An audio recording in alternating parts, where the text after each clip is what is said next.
महाराष्ट्राचा। नमस्कार, मी सुद्धा संध्याकाळमध्ये आपल्या सगळ्यांचं स्वागत। उरुळी कांचन त्या तंटामुक्ती अध्यक्षपदी महादेव कांचन यांची निवड झाली असून निवडीनंतर ग्रामसभेत मोठा गोंधळ पाहायला मिळाला आणि ग्रामस्थांनी घेतलेला निर्णय चुकीचा आहे, निर्णय स्वतः घ्यायचा होता तर ग्रामसभा कशाला, अशा अनेक घोषणाबाजी झाल्या। हवेली तालुक्यातील उरुळी कांचन येथे ग्रामपंचायतच्या वतीने ग्रामसभेचे आयोजन करण्यात आले होते। श्रीराम सभा बहुचर्चित प्रशस्त नव्याने बांधलेल्या ग्रामपंचायतच्या हॉलमध्ये होणार होती, पण नागरिक हजारोंहून अधिक संख्येने असल्याने ग्रामस्थांना हॉलमध्ये जागा बसण्यास अपुरी पडत असल्याने सभा ग्रामपंचायत इमारतीच्या समोर पार पडली। पण शेवटी ग्रामसभेत मोठा गोंधळ उडाला। या सभेचे अध्यक्ष उरुळी कांचनच्या सरपंच ऋतुजा अजिंक्य कांचन तर सचिव ग्रामविकास अधिकारी प्रकाश गळवे यांनी काम पाहिले। ही ग्रामसभा 5 मुद्द्यांवर घेण्यात आली होती, पण अध्यक्ष यांच्या परवानगीने येणारे ऐन वेळेचे विषय घेणे या विषयावरती विशेष ग्रामसभा बोलविण्यात आली होती। ग्रामसभेमध्ये नागरिकांनी विविध विषयांवर चर्चा करण्यात आली। यावेळी ग्रामस्थ भगवान जाधव यांनी उरुळी कांचनमध्ये दारूबंदी असताना आणि इतर अवैध धंदे राजरोसपणे सुरू आहेत हा मुद्दा ग्रामस्थांनी पोलिसांकडे तक्रारी करून सुद्धा हे अवैध धंदे बंद होत नाहीत अशी विचारणा ग्रामसभेमध्ये केली।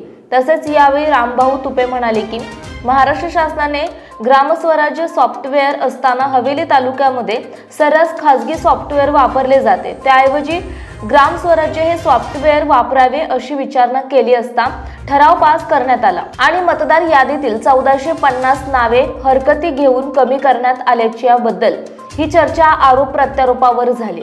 परंतु महात्मा गांधी तंटामुक्ती अध्यक्षपदाची निवडणूक या विषयाने ग्रामसभेमध्ये मोठा गोंधळ आणि घोषणाबाजी करण्यात आली।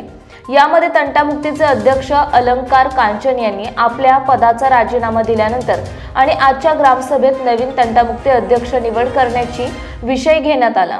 ग्रामसेवक प्रकाश गळवे यांनी शासनाने दिलेल्या तंटामुक्ती अध्यक्ष पदासाठी या नियमन वाचन करून त्यामध्ये ज्यांच्याकडे पोलीस चारित्र्य पडताळणी दाखला असेल तेच या पदासाठी पात्र असतील अशी भूमिका मांडली। त्याच अनुषंगाने तंटामुक्ती अध्यक्ष पदासाठी योगेश उत्तम कांचन आणि महादेव कांचन या 2 उमेदवारांनी अर्ज दाखल केले, परंतु ही निवड बिनविरोध होत नसल्याने ग्रामसेवक यांनी दोघांना अर्धा तास बाजूला बोलावून समजावून सांगितले की ही निवड बिनविरोध करा, परंतु ही निवड बिनविरोध झाली नाही।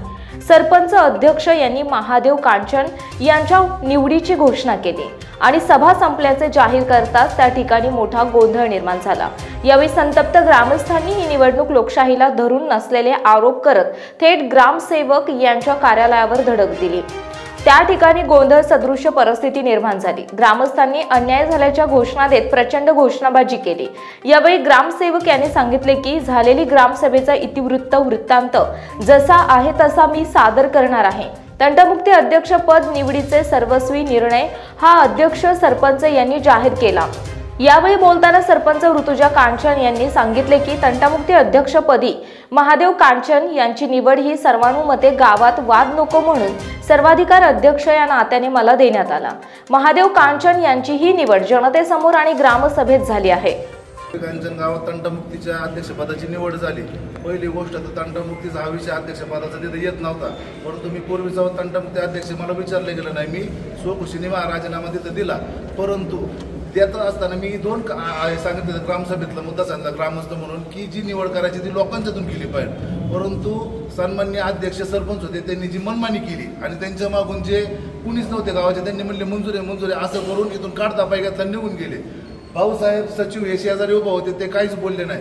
ही प्रोसेस नक्की कायदेशीर मार्गाने झाली का बेकायदेशीर मार्गाने झाली हे अजून पुढे जाऊन बघायचंय, परंतु झालेली निवड ही इथं सगळे ग्रामस्थ आता सभा होऊन 2 तास झाले तरी सगळीजण येते, याचा अर्थ असा की सगळं बेकायदेशीरित्या केलं, हाणून मारून पाडून पुढं पळून नेले सगळे। हे तू अध्यक्ष तू त्यांनी घरी ठरवलेले अध्यक्ष ते पुढे जाऊन केलं। असं जर या लोकशाहीत अन्याय होणार असेल तर बाकीच्यांनी न्याय कुठे घ्यायचा? एवढी मोठी ग्रामपंचायत होती, बसायची व्यवस्था नाही केली। पहिली गोष्ट एवढी मोठी निवड होणार होती, लोक आली उन्हात बसली, त्यांना पाण्याची व्यवस्था नाही, काहीच केलेलं नाही। नियोजन शून्य ग्रामसभा घेतली आणि कुणालाच बोलायचा काही अधिकार ठेवला नाही। अशीच सभा रेटून नेली पळून गेली सगळी, इथून सभा संपली म्हणून एवढंच बोलतो। आणि झालेली निवड ही बेकायदेशीर हे मी तर ठामपणे सांगतो। आम्ही याच्या विरोधात सीओ साहेबांकडे कोर्टात दाद मागणार आणि ह्याचा फडशा पाडल्याशिवाय राहणार नाही या सगळ्यांचा।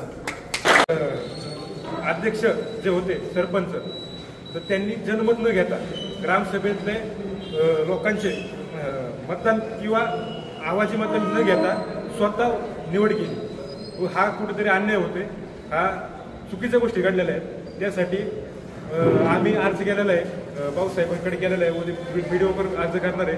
तर ही गोष्ट पूर्णपणे चुकीची झालेली आहे. हा म्हणजे सरळ सरळ ग्रामसभेचा थोडक्यात हक्कभंग झालेला आहे. ग्रामसभेची काहीच इच्छा नाही, ग्रामस्थांची सगळ्यांची इच्छा एकच आहे की ग्रामसभा बोलवली कशासाठी. मग तुम्ही जर तुम्हाला वैयक्तिक जर व्यक्तीला उभं करायचं असेल, स्वतः उभं करून जर निवडून द्यायचं असेल, अध्यक्ष करायचं असेल, तर ग्रामसभा कशाला बोलवली, ग्रामसभेत हा विषय घेतला कशाला. ते कुठेतरी गोष्ट चुकीची आहे. त्या चुकीच्या गोष्टीला आळा बसला पाहिजे आणि ते तंटमुक्ती अध्यक्षपद जे झालेले ते बोगस आहे, ते रद्द व्हावं. व भाऊसाहेबांनी ग्रामसेवकांनी हे जे दिलेलं आहे लेख स्वरूपात द्यावं की निवड कशी झाली व माझा बात कसा झाला. धन्यवाद. ताज्या आणि महत्त्वपूर्ण बातम्या पाहण्यासाठी आजच आमच्या संध्या लाईव्ह न्यूज चॅनलला यूट्यूबवर सबस्क्राईब करा आणि बेल आयकॉन प्रेस करा.